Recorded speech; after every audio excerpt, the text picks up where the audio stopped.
इस वीडियो में अब हम आगे देखेंगे। पिछली वीडियो में हमने ये येलो कलर वाले जितने भी फार्मूले हैं ये सारे के सारे हमने इसका प्रैक्टिकल देख लिया और हमें पता लगा कि ये क्या काम करते हैं और इसका हम बेनिफिट कैसे ले सकते हैं। तो अगर आपको इसके बारे में और ज़्यादा डीपली जानना हो कि ये फार्मूला कैसे काम कर रहा है और इसके बारे में और अच्छे से जानना हो तो आप पिछला वाला वीडियो देख सकते हैं। उसके बाद आप आगे बढ़ें क्योंकि कुछ छोटे मोटे बेसिक स्टेप भी उसमें बताए हुए हैं। तो अब हमें स्टार्ट करते हैं लेफ़्ट से। लेफ़्ट से ही पता चल रहा है कि किसी सेल में से हमें लेफ़्ट से डेटा उठाना है, ऐसे ही राइट से डेटा उठाना है।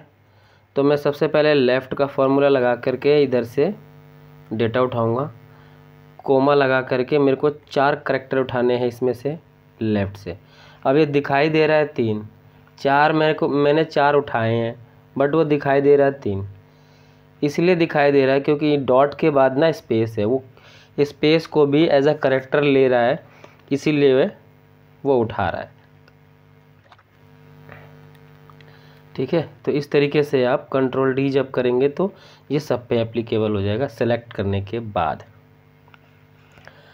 इस तरीके से जब आप सेलेक्ट करने के बाद कंट्रोल डी करेंगे तो ये सारे सेल पे एप्लीकेबल हो जाएगा। उसी तरीके से राइट कैसे काम करता है, RIGHT राइट, कोमा लगा के मैं 5 करैक्टर उठाना है मेरे को। तो ये राइट से 5 करैक्टर इसने उठा लिया। आप काउंट कर सकते हो 1 2 3 4 5। ठीक है, इसी तरीके से अब हम अगले पे आ रहे हैं लोअर। लोअर से पता चल रहा है यानी कि छोटा कर देगा, यानी कि ये स्मॉल में सबको कन्वर्ट कर देगा। देख रहे हो, ये सबको स्मॉल में कन्वर्ट कर देगा। ऐसे ही अगर मुझे सबको कैपिटल लेटर में कन्वर्ट करना हो तो अपर का यूज़ करते हैं, तो ये सबको कैपिटल लेटर में कन्वर्ट कर देगा। उसके बाद मिड यानी कि मुझे बीच में से वो करैक्टर उठाना है।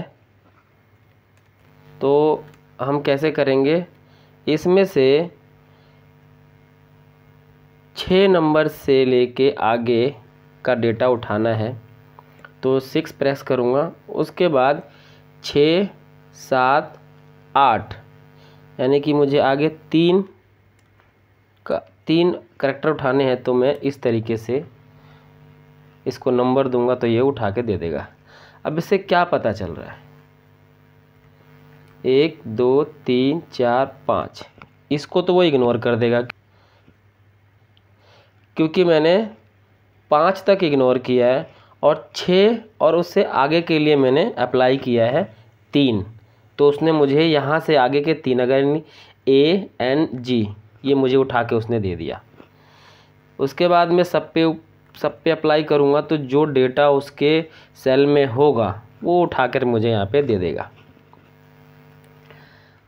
उसके बाद हम लेन का यूज़ करते हैं ये पता लगाने के लिए कि कितने अल्फ़ाबेटिक हैं उसके अंदर, यानी कि 10 अल्फ़ाबेटिक से वो मिलकर ये वर्ड बना है। पूरा का पूरा जो सेंटेंस है वो मिलके बना है। अब जैसे कि 8 है, 1 2 3 4 5 6 7 8, ऐसे मान लो ये 7 बता रहा है, 1 2 3 4 5 6 7। ठीक है, तो जब ये पता करना हो कि उस सेल के अंदर जो भी कुछ लिखा है वो उसमें कितने अल्फ़ाबेटिक है, कितने ABCD अल्फ़ाबेटिक मिल करके वो बना है, स्पेस को भी वो काउंट करता है। तो सारा आपको काउंटिंग में कन्वर्ट करके दे देगा।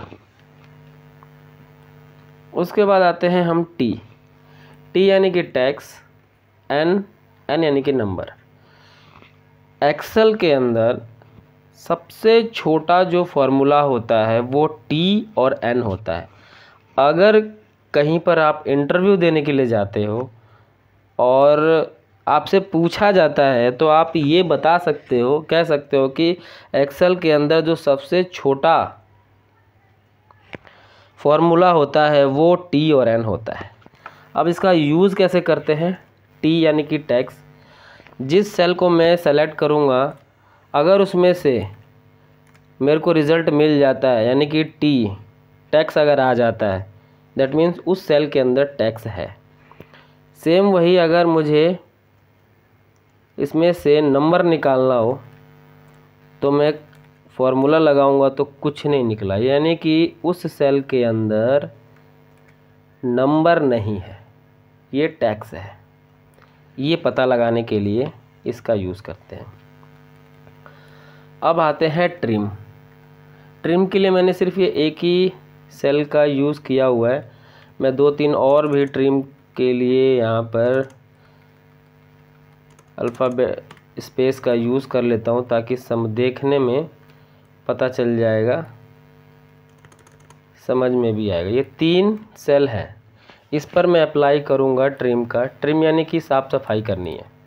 जितने भी अनवांटेड चीज़ें हैं जो मेरे को नहीं चाहिए, स्पेस वगैरह को हटाने के लिए इसका यूज़ करते हैं। ट्रिम और एंटर कर दूँगा तो जितने भी अनवांटेड स्पेस हैं जिनकी कोई ज़रूरत नहीं होती है वो सब हट जाएगा। अब हम आगे के जितने भी फॉर्मूले हैं वो अब अगले वीडियो में करेंगे।